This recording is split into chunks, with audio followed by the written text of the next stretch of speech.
Bonsoir à tous, ravi de vous retrouver sur Monaco Info pour une nouvelle édition. Voici les titres de votre journal. Le compte à rebours est lancé avant la visite apostolique du pape Léon XIV à Monaco. En coulisses, tout se prépare. Nous avons suivi notamment les répétitions de l'orchestre des Carabiniers du Prince qui sera le témoin de plusieurs moments forts de l'événement. C'est l'un des endroits qui offre le plus beau panorama sur la principauté. Le jardin exotique rouvre officiellement ses portes lundi après 6 années de travaux. Vous découvrirez son nouveau visage dans ce journal. Le musée des timbres et des monnaies fête ses 30 ans. Une exposition retraçant sa riche histoire est proposée actuellement au sein même du musée. Et puis Peace and Sport lance sa campagne White Card, un symbole de la paix par le sport auquel s'associe le prince souverain et de nombreux sportifs. Enfin, dans ce journal ce soir, nous recevrons Simon Bernard, président et cofondateur de Plastic Odyssey. Il reviendra avec nous sur son expédition de 3 ans dans les mers du monde pour lutter contre la pollution plastique. Il nous partagera son aventure. Je vous laisse découvrir ces images pour débuter ce journal, celles de leurs Altesses Sérénissimes, le prince Albert II et la princesse Charlène, qui ont assisté aujourd'hui en fin de journée au Palais Princier à la réunion de travail du comité de pilotage de la venue du pape Léon XIV ce samedi à Monaco. Autour de la table, les forces vives qui préparent avec attention cette visite historique. Et c'est d'ailleurs tout un pays qui s'apprête à recevoir le souverain pontife. Les cars régis qui permettront de suivre en direct cet événement sur Monaco Info sont arrivés cette semaine. Les oriflammes, les drapeaux, mais aussi les fleurs devant la cathédrale habillent petit à petit les rues du pays aux couleurs du drapeau du Vatican, le jaune et le blanc. Des barrières ont également été installées sur le parcours que le pape Léon XIV empruntera à bord de sa papamobile. Bonsoir Christinda Petit-Homel, que doit retenir le grand public pour assister à cet événement? Bonsoir Émilie, bonsoir à tous. Effectivement, le parcours de la papamobile à travers plusieurs quartiers emblématiques de la principauté offrira au public l'occasion de voir le Saint-Père au plus près, d'abord des rues du Rocher, puis rue Grimaldi en direction de la place Sainte-Dévote. Alors voici les horaires prévisionnels, ils s'affichent sur votre écran. Pour le public, le meilleur moyen de le voir est de se positionner le long des rues principales et près des places, tout en respectant bien sûr les consignes de sécurité. Les commerces et restaurants resteront ouverts. La principauté restera donc accessible pour tous. Et pour ceux qui souhaitent s'associer à tous les événements de la journée, Christinda? Eh bien, Émilie, il sera facile de suivre toutes les célébrations de cette journée ensemble et en direct devant des écrans géants.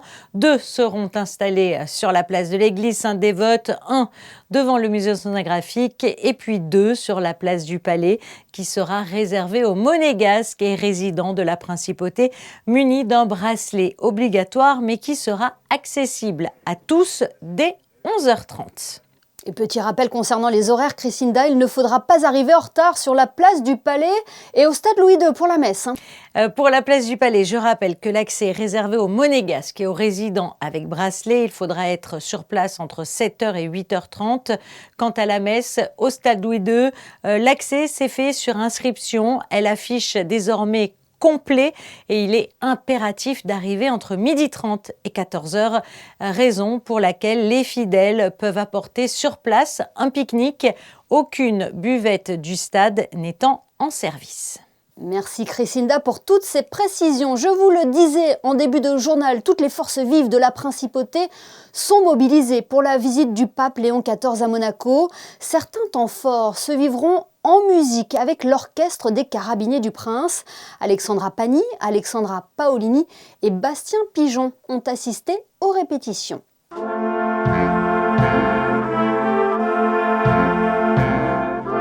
Nous poussons la porte de la salle de répétition de l'orchestre des Carabiniers du Prince. Ce jour-là, un hymne qu'il découvre tout juste, celui dédié au souverain pontife.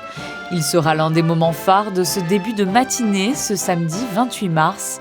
Depuis 60 ans, cette formation musicale accompagne les événements de la principauté. Composée essentiellement de cuivre et d'instruments à vent, elle accueille également des cordes et claviers selon les morceaux choisis. 21 carabiniers musiciens font actuellement partie de cet orchestre si particulier. Un tout petit peu trop lourd. On va essayer de rajouter un petit peu de dynamique sans changer le tempo. L'orchestre aura l'honneur de jouer l'hymne pontifical, puis l'hymne monégasque et enfin la marche de revue lors de la revue par Sa Sainteté et Monseigneur, la revue des troupes. Donc ça, nous sommes dans notre emploi habituel. Et ce n'est pas une grande surprise. Voilà. Mais ensuite, le fait de participer à l'avant-messe au stade, ça c'est vraiment une très très belle surprise, une très jolie demande que nous allons honorer le mieux possible. 3 et... Vous l'aurez compris, l'orchestre se produira également durant les animations musicales de l'avant-messe, aux côtés notamment des élèves de l'Académie Régnier III.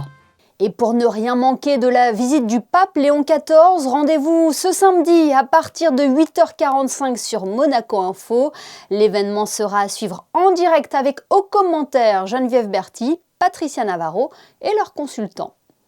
Sa réouverture était attendue avec une grande impatience. Après 6 ans de travaux, le jardin exotique va de nouveau accueillir du public. Si l'ouverture officielle est prévue ce lundi, une cérémonie a eu lieu ce mercredi en présence du prince Albert II, de la princesse Charlène et de son Altesse royale, la princesse de Hanovre. Le reportage de Vanessa Dessy sur des images de Thomas Deus. Après 6 ans de travaux, le jardin exotique rouvre ses portes. Entièrement sécurisé et rénové, ce site emblématique de la principauté, créé en 1933 sous Louis II, offre à nouveau aux visiteurs sa collection de plantes succulentes et un panorama unique sur la Méditerranée. Beaucoup d'émotions aujourd'hui pour nous, puisque le jardin exotique fait quand même partie d'un patrimoine historique. Et puis, moi j'ai toujours dit que tout le monde a connu le jardin en étant enfant, donc aujourd'hui on le retrouve transformé, parce qu'on est parti sur des travaux de sécurité il y a 6 ans, puisqu'il y avait la menace des faux rochers qui allaient tomber sur l'avenue Pasteur. Et puis au fur et à mesure, on s'est aperçu que c'était une structure qui avait plus de 100 ans, donc il a fallu changer même des cheminements, changer les pergolas, changer les sols, toutes les passerelles. Et puis on a profité de l'occasion pour donner d'autres sites à ce jardin, à savoir à côté de la grotte, il y a une salle anniversaire, il y a une aire de pique-nique et il y a un jardin d'enfants. Mais on va développer les événements. Les événements, on va louer l'espace. À la veille de sa réouverture, le jardin exotique accueillera les Monégasques et résidents ce dimanche pour une avant-première gratuite. Ateliers, visites guidées et animations rythmeront la journée. On a réouvert le centre botanique avec les visites avec un jardinier spécialisé, les visites de la grotte qui sont aussi guidées, des visites du jardin, et ça c'est assez exceptionnel parce que normalement nous ne le faisons pas. Donc nous allons vous expliquer les travaux, ce qui a été fait pendant les 6 ans, les difficultés qu'on a eues, quelques anecdotes parce qu'il y a pas mal d'anecdotes à raconter. Mais aussi nous avons un spectacle à 14h par Éclabule qui est un spectacle un petit peu comme au cirque avec des rubans, enfin je vous laisse découvrir. Ça va être très beau. Et nous avons Mr. Wanties qui vient faire un atelier de graphe et qui dévoilera son œuvre à 16h30. Le jardin exotique rouvrira officiellement au public le lundi 30 mars à partir de 9h.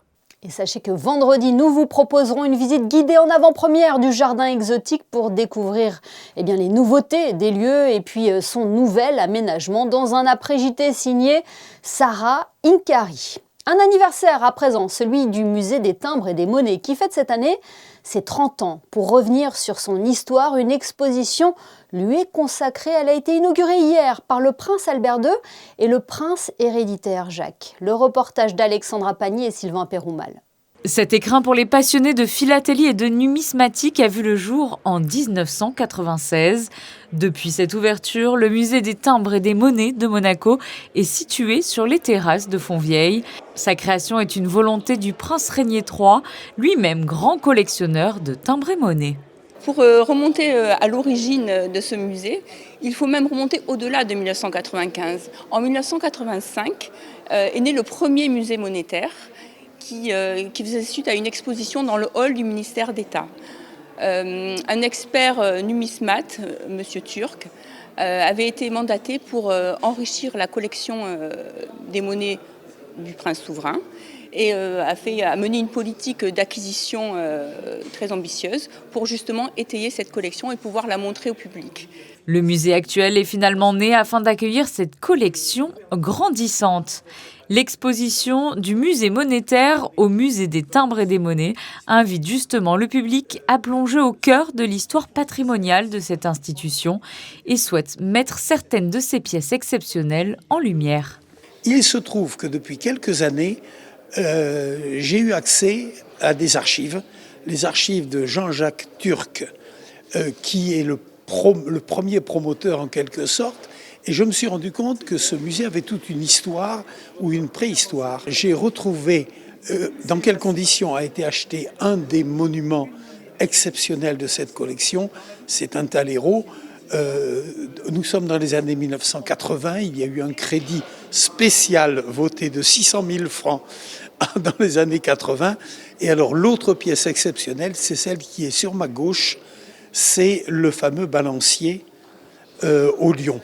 Alors ce balancier, c'est sur lui qu'ont été frappées les dernières pièces de Monaco à Monaco. Nous sommes sous le prince Honoré V, l'atelier monétaire est dans le palais, c'est là que se trouvaient il y a quelques années encore les archives, et donc il a fait frapper Monet sur un magnifique balancier au lion. Ce jour-là, l'Office des timbres et des monnaies de Monaco a sorti un nouveau timbre pour célébrer ce 30e anniversaire. Le prince Albert II et le prince héréditaire Jacques ont tous deux réalisé l'oblitération de l'enveloppe premier jour. Cette exposition passionnante sur l'histoire du musée des timbres et des monnaies est à découvrir jusqu'au 26 avril. Peace and Sport a lancé officiellement aujourd'hui sa campagne White Card. Depuis plus de 10 ans maintenant, ce carton blanc est le symbole de la paix par le sport. Plus qu'un geste, il incarne un mouvement mondial, comme vous l'explique Frédéric Elion qui a assisté au lancement de cette campagne à l'hôtel Métropole. Faire équipe pour l'éducation et la paix. Ce mercredi matin, Peace and Sport lançait au Métropole sa campagne digitale mondiale White Card 2026, le fameux carton blanc pour la paix.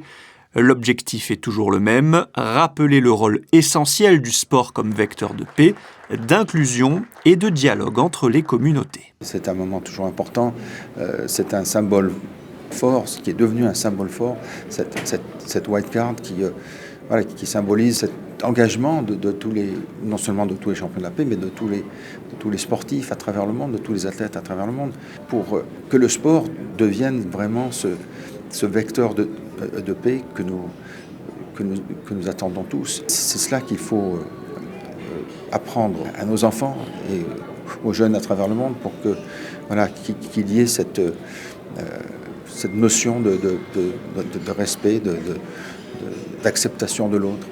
Et le sport est une formidable école pour cela. Il faut absolument que l'on continue à installer cette notion chez nos plus jeunes. Autour du souverain ce matin, de nombreuses personnalités politiques et sportives de la principauté, ainsi que les nouveaux champions de la paix de Peace and Sport. It's a huge honour to be part of the peace and sport movement, and I think now more than ever in the world we need to educate our children and sort of understand that we have more similarities together, and sport is an amazing medium to kind of show all the children that. So I'm really looking forward to the projects ahead. Je voyais tout ce qui se passait dans Peace and Sport depuis un certain moment et je trouvais ça exceptionnel, les valeurs que ça véhiculait.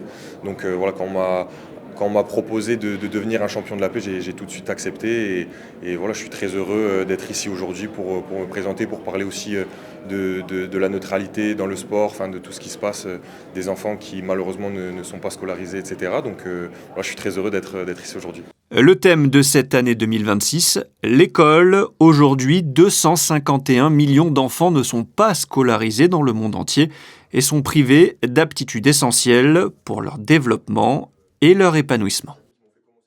Et rappelons que la journée internationale du sport pour le développement et la paix aura lieu le 6 avril prochain. Retour à présent sur les Explorer Awards du Yacht Club de Monaco. Cette cérémonie récompense les propriétaires et les initiatives qui contribuent concrètement à la préservation de l'environnement marin. Qui sont les lauréats cette année ? Eh bien la réponse avec Vanessa Dessy et Sylvain Péroumal. Lancée par le Yacht Club de Monaco, la cérémonie des Explorer Awards célèbre un yachting au service de l'exploration, de la science et de l'innovation. Elle distingue des armateurs dont les navires participent à des expéditions, à la recherche scientifique et à la préservation des océans. Ce prix met en lumière l'engagement du yachting vers un futur durable et responsable. On part d'une liste d'environ un peu plus de 30 bateaux et puis ça s'affine. C'est très compliqué parce que chacun des propriétaires est très fier de son bateau, il pense avoir le bateau adéquat et départager les bateaux, c'est quelque chose de très complexe. Ces jours-ci, on a beaucoup parlé du futur, de ce qu'on pouvait faire, comment le faire tous ensemble et c'était une rencontre très très intéressante entre les différents spécialistes. Souvent, on fait un parallèle entre l'automobile et le yachting et on voit que les voitures hybrides ont quand même beaucoup de succès. C'est certainement une partie de la solution, peut-être pas l'unique, mais on avance sur différentes solutions, même des solutions très futuristes. Le Ganani, catamaran de plus de 20 mètres construit en 2024 en France avec des matériaux biosourcés, a remporté le Explorer Awards dans la catégorie technologie et innovation. Et développé avec la fondation Race for Water, il combine ailes gonflables, panneaux solaires et hydrogénérateurs pour minimiser son impact sur les océans. On est les créateurs en fait d'un catamaran de plaisance qui s'appelle Ganani. C'est un catamaran qui est zéro émission carbone, 100% énergie renouvelable, c'est-à-dire qu'on consomme à bord que l'énergie qu'on arrive à produire avec le soleil, avec le vent et avec la vitesse que l'on a sur l'océan. Donc c'est une révolution, mais on pense que c'est le futur du yachting. Et on a eu la chance en fait en septembre dernier de participer avec les explorations de Monaco à une très belle mission scientifique en Grèce. Et qui nous a permis d'être présents et de faire partie des finalistes des Explorer Awards et de remporter aujourd'hui le prix Innovation et Technologie. Maintenant, il faut qu'on arrive à démocratiser tout ça et qu'il y ait le maximum de yachts à voile, de yachts à moteur qui puissent basculer sur des navires hybrides avec plus d'énergie renouvelable, mais on sait que c'est possible. Le projet Plastic Odyssey a été récompensé par l'Explorer Awards catégorie Sciences et Exploration pour son engagement innovant dans la collecte et le recyclage des plastiques en mer. Le yacht Be Mine, quant à lui, remporte la catégorie Coup de cœur, salué par le jury pour son élégance et son aura unique dans le monde du yachting. Vous venez de le voir dans ce reportage, Plastic Odyssey a été honoré lors de cette cérémonie des Explorer Awards. 3 ans après son départ pour un tour du monde, ce bateau-école dont les missions sont de mettre en lumière les initiatives qui luttent contre la pollution plastique est de retour à Monaco. Nous sommes justement en duplex avec le président et cofondateur de Plastic Odyssey. Bonsoir Simon Bernard. Bonsoir. Merci d'être avec nous ce soir. Tout d'abord, une réaction sur la récompense que vous avez reçue hier en présence du prince Albert II. Qu'est-ce qu'elle représente, cette distinction pour vous ? C'est vraiment une très belle reconnaissance. C'est vrai que Plastic Odyssey est un petit peu né ici à Monaco, au Yacht Club. On avait commencé en 2018 avec un petit prototype Ulysse et puis on a fait la première escale de l'expédition en 2022. Et donc on est très fiers de boucler la boucle, d'avoir cette dernière escale de cette expédition. Et en plus de ça, d'avoir cette reconnaissance, ce prix qui nous touche beaucoup. C'est la reconnaissance aussi, Simon, du travail de toute une équipe qui aura sillonné les mers du monde entier pour lutter contre la pollution plastique. C'est une équipe qui commence à être bien grande. Je pense qu'il y a une 50aine de personnes au total qui ont dû venir sur cette expédition. On est en permanence 20 à bord du bateau, des marins, des ingénieurs, des scientifiques. On a toute une équipe qui travaille depuis 3 ans et qui aujourd'hui a des résultats qui commencent à être incroyables. Donc on est très fiers de pouvoir partager tout ça avec vous. Justement, Simon, quels sont les résultats? Quel est le bilan que vous dressez de cette expédition? Alors, cette expédition elle a permis de faire 45 escales en Afrique, en Amérique du Sud, en Asie et d'accompagner plus de 500 entrepreneurs dans le monde pour derrière développer des usines de recyclage dans les pays, mais surtout découvrir aussi des solutions pour réduire notre consommation de plastique. Donc ça, c'est ce qu'on a pu faire. On a pu créer un catalogue, une bibliothèque de solutions pour réduire cette pollution plastique. Et aujourd'hui, cette bibliothèque, elle est prête à être partagée, ces solutions elles sont prêtes à être répliquées à grande échelle. Et donc, on va pouvoir passer à la suite. Oui, parce que c'était ça la mission de Plastic Odyssey avant tout, c'est de promouvoir et de récolter les solutions, les initiatives pour construire un futur sans plastique. Voilà, nous, ce qu'on a voulu faire, c'est vraiment s'intéresser aux solutions concrètes. Pas forcément parler du problème, parce qu'on est tous au courant qu'il y a ce problème de pollution plastique, mais s'intéresser aux initiatives concrètes dans les pays, les documenter et derrière pouvoir les répliquer un maximum. Ce qu'on veut, c'est que toutes ces bonnes idées, elles ne soient pas isolées dans un pays, mais qu'elles puissent, dans tous les pays du monde, se répliquer à grande échelle et donc avoir un impact global sur cette pollution. Et quelle est l'image que vous garderez en tête de cette expédition, de cette aventure de Plastic Odyssey ? Alors je crois qu'il y a quand même plusieurs choses qui nous ont marqués. C'est des rencontres humaines avant tout, de voir que dans des pays où il y a énormément de contraintes, de grande pauvreté, finalement c'est là où on innove le plus et qu'on a beaucoup à apprendre de ces pays. On a appris énormément de l'ingéniosité, de solutions, de bon sens qui existent et qu'on a envie de ramener finalement en Europe, de ramener et puis de partager au maximum. Donc je pense que c'est ça que je retiens, c'est l'ingéniosité, la créativité et le fait qu'il y a des solutions partout, beaucoup d'espoir et ça nous inspire. J'espère qu'on va pouvoir inspirer tout le monde. C'est ça la suite à présent, Simon, de divulguer au plus grand nombre, de montrer qu'il y a des solutions pour lutter contre la pollution plastique qui reste un fléau pour les écosystèmes marins. Alors la suite, effectivement, c'est de passer à l'échelle toutes ces solutions. On a commencé à le faire en Afrique, en Asie, dans l'océan Indien. On commence à répliquer des micro-usines dans les pays.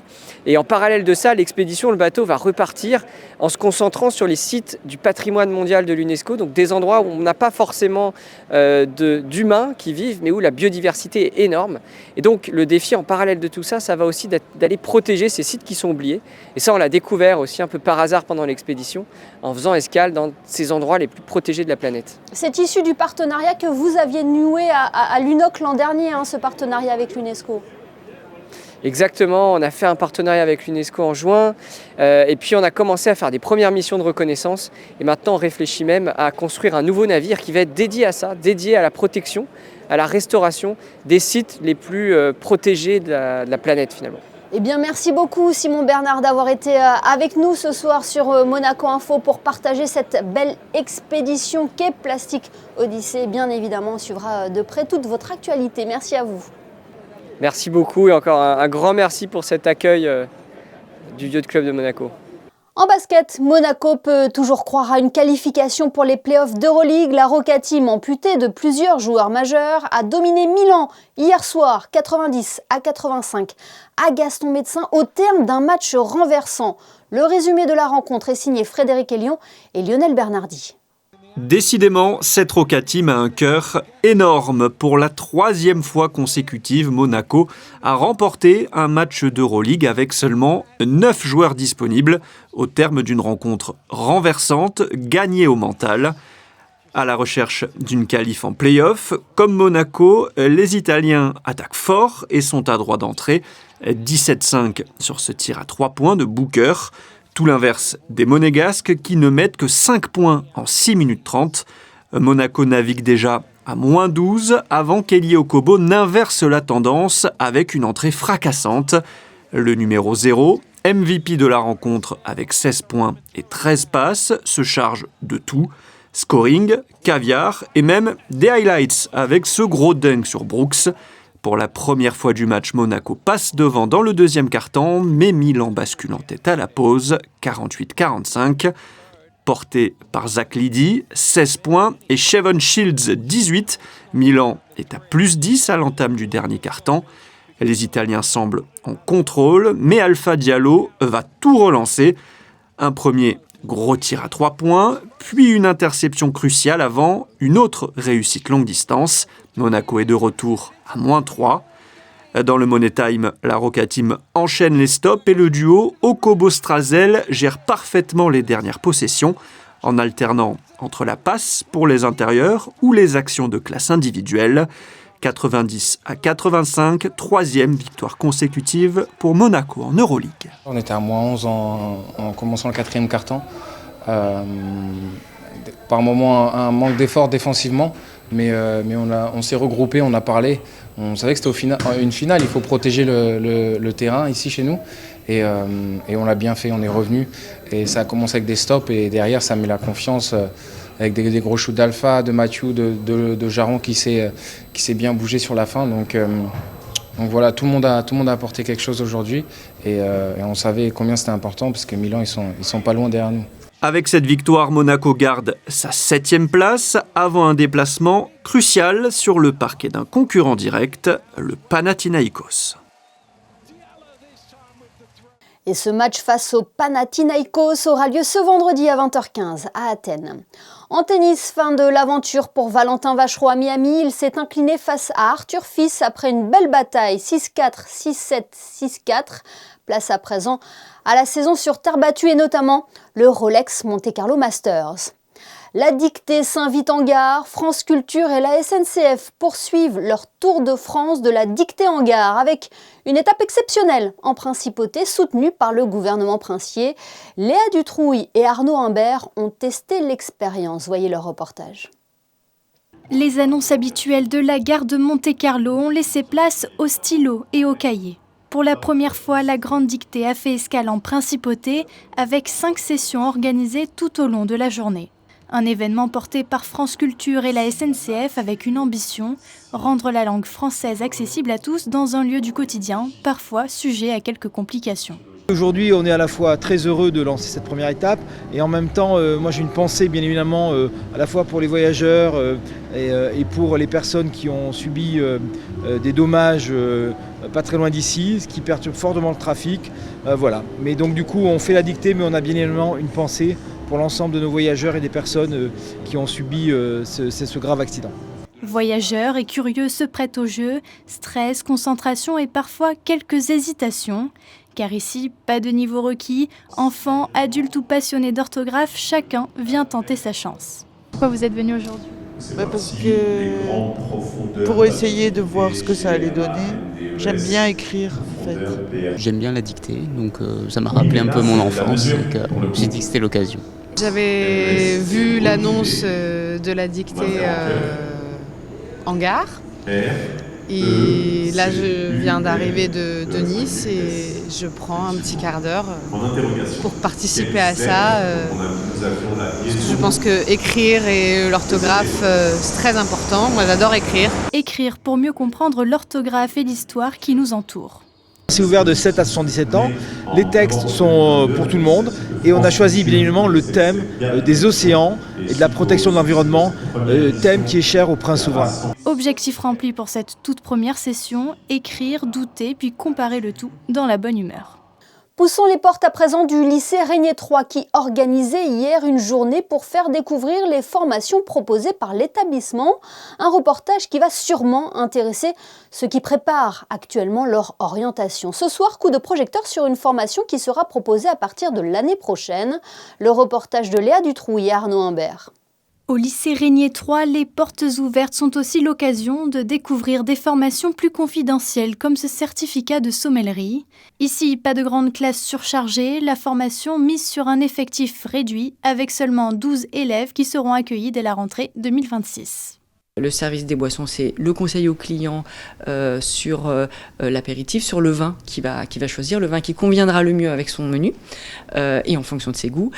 C'est le service du vin à la bonne température, avec la bonne technique de service par rapport au vin, donc ce qui demande des connaissances et en termes de gastronomie, et en termes de vin, et en termes de commerce, de relations commerciales.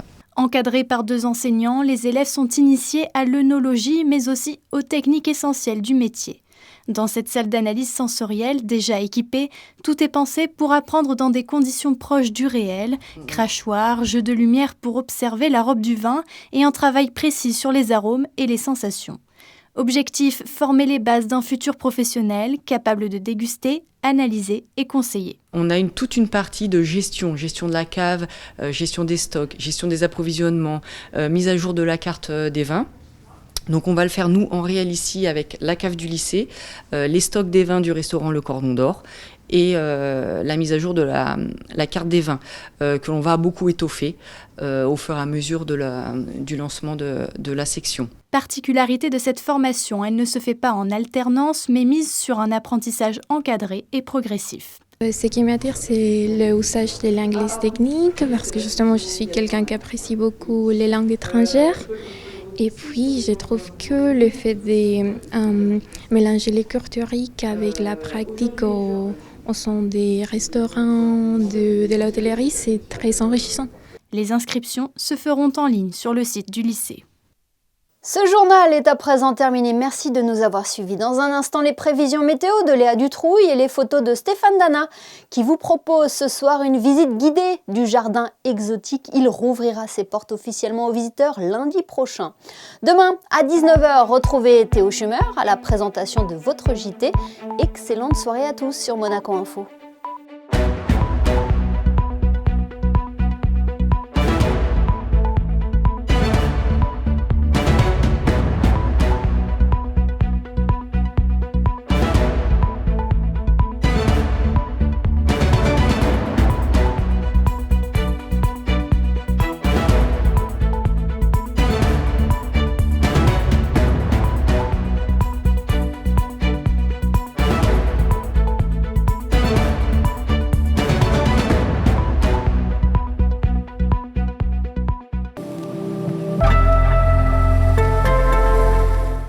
Bonsoir, en principauté, ce jeudi 26 mars, le ciel sera très nuageux dès le matin, avec 8 degrés au réveil et un ressenti plus frais autour de 4 degrés à cause du vent. Des rafales jusqu'à 50 km/h sont attendues. Dans l'après-midi, les températures grimperont légèrement jusqu'à 15 degrés, avec un ressenti plus doux autour de 19 grâce à quelques éclaircies. Aucun risque de pluie cependant. Et pour les plus téméraires qui souhaitent faire trempette, la température de l'eau avoisinera les 14 degrés. En soirée, le ciel se dégagera progressivement avec 9 degrés puis 7 degrés dans la nuit, sous un ciel globalement clair. En ce 26 mars, nous fêterons les Larissa. Je vous souhaite une très bonne soirée.